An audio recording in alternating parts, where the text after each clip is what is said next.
Hello, good morning, સુપ્રભાત.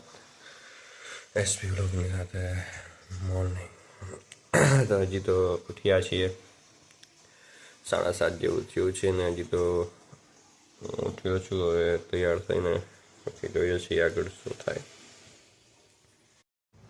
તો નાઈને તૈયાર થઈ ગયા છીએ અને આજ પાછા આપણા રસ્તે ભુજ જવાના છીએ. તો એનું પેકિંગ થોડુંક ચાલુ છે.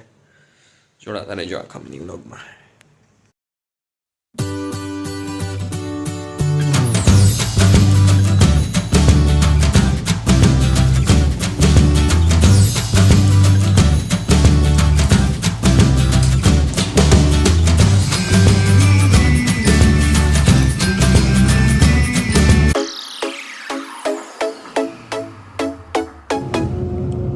હલો, ભુજ જવા માટે નીકળી ગયા છીએ. આગલા મિની વ્લોગ